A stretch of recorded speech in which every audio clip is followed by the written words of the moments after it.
बिस्मिल्लाहिर्रहमानिर्रहीम। आप देख रहे हैं success with Jain YouTube channel और मैं आपसे मुखातिब हूँ ज़ैनुल आबिदीन। कुछ दोस्त ये कहते हैं कि हमें हमारे बुज़ुर्ग ये कहा करते थे कि बकरी फार्मिंग जो है वो इतना मुश्किल काम नहीं है जितना आज के दौर में बन चुका है। हम तो बकरियां रखते थे, बाहर गली में छोड़ देते थे, बकरियां जाती थीं, अपना पेट भरती थीं, खा पी के आ जाती थीं, यानी फ्री में हम फार्मिंग करते थे। अखराजात नहीं थे और वो बकरियां दूध भी देती थीं, बच्चे भी पैदा करती थीं, हम उनके बच्चे सेल करते थे, कुर्बानी पे उनको कुर्बान भी कर लेते थे। और जब कभी दिन के वक़्त दिल चाहता था चाय पीने को तो उन्हीं बकरियों को गली से पकड़ते थे, पकड़ के उनका दूध निकालते थे और चाय बना लेते थे। आज जो है ये डिजिटल दौर ने इस काम को मुश्किल बना दिया है, तरह तरह की खुराकें मार्केट में आ गई हैं। तो उन लोगों के लिए मेरी कुछ गुजारिशात हैं कि वो वक़्त और था, अब इस तरह का दौर नहीं है। ना तो उतनी चरागाहें हैं, ना ही बाहर खाली जगह हैं, गली के अंदर कोई ऐसी चीज़ें मौजूद हैं कि जिनको वो खा पी के अपना पेट भर लें। पहला नुक्ता तो ये है। दूसरी बात ये है कि अब उस तरह का दौर इसलिए भी नहीं है कि तब जो है इतनी कह लें कि कशमकश नहीं थी, अफरा तफरी नहीं थी, चोर गुजारी नहीं थी, चोर बाजारी नहीं थी। लोग जो है अपने जानवर अगर बाहर छोड़ देते थे तो उनको ये खदशा नहीं होता था कि ये चुरा लिए जाएंगे। अब तो आप एक दिन डेली बेसिस के ऊपर नहीं, सिर्फ एक दिन जो है अपनी निगरानी के बगैर जानवरों को बाहर छोड़ दें तो शाम को आपको आपके जानवर नहीं मिलेंगे। ये नहीं है कि इक्का दुक्का कम होंगे, वो बिल्कुल सारे के सारे जो है उनका सफाया हो जाएगा। ना तो हम इसी तरीके कार से विदाउट जो है ऑब्जर्वेशन अपनी निगरानी के बगैर जानवरों को छोड़ सकते हैं, और ना ही अब इतनी चरागाहें या खाली जगह, इवन गलियों को तो छोड़ें, जो खेत खलियान है वहाँ पे भी पहले किसान ये करता था कि कुछ हिस्सा जो होता था, यानी अगर उसके पास जो है 4-5 खेत हैं तो उनमें से 2-3 में वो कल्टीवेशन करता था, फसलों को काश्त करता था, और बाकी चीज़ें, बाकी जगह जो है वो खाली होती थी।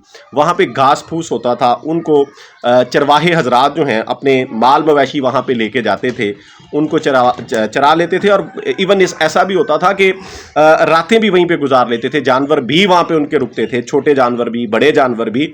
और उससे ये होता था, ज़मीन की ज़रखेज़ी बढ़ाने के लिए किसान हजरात खुद दावत देते थे, यानी कहते थे चरवाहों को कि आप जो अपने जानवर हैं वो हमारे खेतों में इनको बिठाएं ताकि ये वहाँ पे अपना वेस्टेज जो है वो डालें और इससे जो है ज़मीन की जो फर्टिलिटी या ज़रखेज़ी है वो बढ़ जाए। अब इस तरह का सीन नहीं है।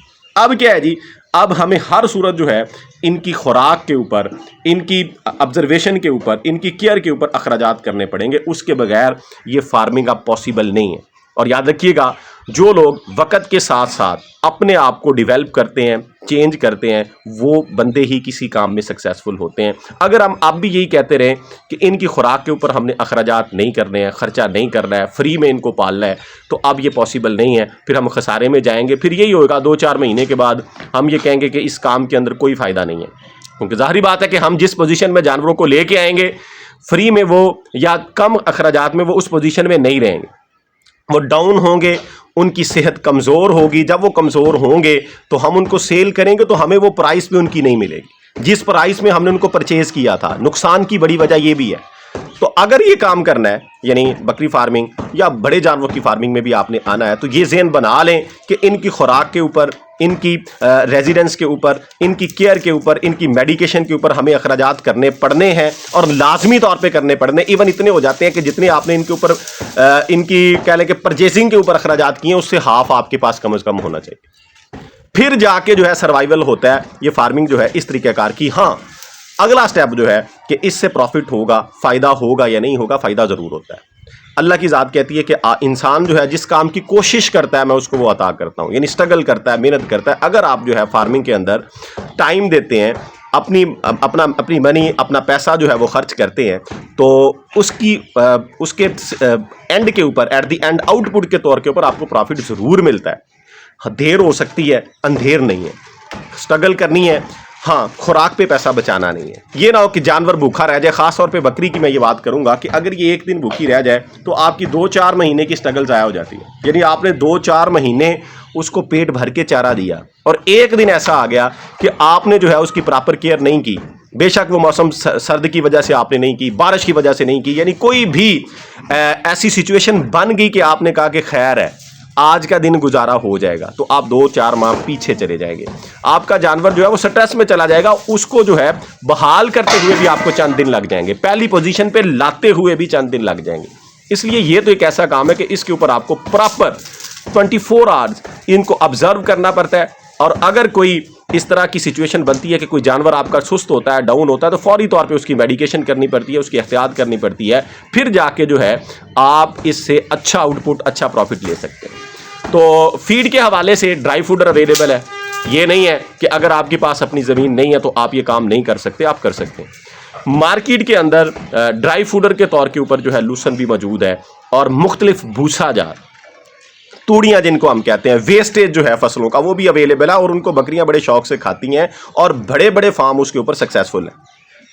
400-500 बकरी के फार्म मैंने खुद देखे हैं कि जो लूसन नहीं बल्कि खुश्क भूसा जात, जिसमें गवारे का भूसा है। अब सीज़न है मूंगफली के भूसे का, स्टार्ट हो चुका है। मूंगफली का भूसा जो है वो मार्केट में अवेलेबल है। ये जो सर्दी में हम मूंगफली इस्तेमाल करते हैं, इसका जो पौधा होता है ना, उसको क्रश करके, उसको कट करके, क्रश करके, उसका जो बाकियात होती हैं वो मार्केट में अवेलेबल है, उनको बकरियां खाती हैं। इसी तरीक़ाकार से गवारे का है, मूंगी का है, चने का है। ये भूसा जात मार्केट में आते हैं। आप इनको परचेज़ करके सारा साल अपने जानवरों को ये खिला सकते हैं। और इसके साथ जो है कोई अजनास, 2-4 अजनास का दलिया बना के वनडे के तौर पर अपने जानवरों को आप दें तो ये फार्मिंग हो सकती है। यानी जो लोग ये कहते हैं कि अगर आपके पास अपनी ज़मीन नहीं है तो आप ये काम नहीं कर सकते, ऐसा बिल्कुल भी नहीं है। बड़े बड़े फार्मर्स, बड़े बड़े फार्म ऐसे मौजूद हैं जिनके पास जो है अपना 1 एकड़ भी ज़मीन का नहीं है और वो सक्सेसफुल हैं, अर्निंग कर रहे हैं, साल से ये काम कर रहे हैं। यही परचेज़ किए जाते हैं मार्केट में, मुख्तलिफ प्राइसेस इनकी होती हैं। अब जो मार्केट में प्राइस है, जो मूंगफली का फ्रेश भूसा साफ़ सुथरा जो आ रहा है, वो नियर अबाउट 2000 से प्लस में ही है। यानी कुछ इलाकों में 3000 के राउंड अबाउट में भी है। और उसकी क्वालिटी का भी डिफरेंस होता है। कुछ जो है इलाका जात में भी प्राइसेस का फ़र्क होता है और कुछ क्वालिटी में भी फ़र्क होता है। इसमें कुछ लोग ये गिला करते हैं कि मिट्टी वगैरह होती है, रेत होती है, ये भी होती है। देख के अगर साफ़ सुथरा ये ले लिया जाए तो इसमें ज़्यादा फ़ायदा होता है। वरना वो मिट्टी वाला जो होता है, कह लें कि एक मान के अगर 2-4 केजी जो है मिट्टी या रेत आ गया तो वो वेस्टेज होना है। मिट्टी को या रेत को तो जानवरों ने नहीं खाना, उसमें जो काम की चीज़ होगी उसको जानवर खा लेंगे। बहरहाल इसके ऊपर पॉसिबल है, बल्कि सक्सेसफुल है कि ये काम किया जा सकता है। आपके पास एक छोटा मोटा स्टोर, एक छोटा मोटा कमरा हो जिसमें आप अपनी बकरियों की खुराक को स्टोर कर लें। यानी सीजनल, जब आपको कम प्राइसेस में मिल रही हो। और कम प्राइसेस में चारा जात कब मिलते हैं जी? ये जो खुश्क हैं, ड्राई हैं, ये आपको मिलते हैं गर्मी के मौसम। जैसे जैसे अब सर्दी की तरफ हमने बढ़ना है, इनकी प्राइसेस और अप होनी है, क्योंकि सर्दी के अंदर फार्मर हजरात ज़्यादा इसका इस्तेमाल करते हैं। वो दोस्त भी करते हैं जो कि गर्मी के अंदर जो है वो ड्राई फूडर इस्तेमाल नहीं करते, सब्ज़ चारा जानवरों को खिलाते रहते हैं। सर्दी में वो भी जानवरों को ये खिलाना शुरू कर देते हैं। यानी इसकी जो है यूटिलाइजेशन बढ़ जाती है और ये ड्राई तब हो नहीं रहा होता, आउट ऑफ सीज़न होता है। इस वजह से डिमांड बढ़ने से इसकी प्राइसेस जो है वो हाई हो जाती है। बहरहाल आप जो है वक्त पर, यानी सर्दी आने से पहले पहले इसको परचेज़ करके इसके ऊपर जो है सर्दी का जो आपका सीज़न है उसका भी गुजारा कर सकते हैं और फिर बाद में फिर आपको मार्केट से मिल जाएगा। इसके ऊपर फार्मिंग की जा सकती है और बड़ी सक्सेसफुल है। दुआ में याद रखिएगा। फ़ी अमानिल्लाह, अल्लाह हाफ़िज़।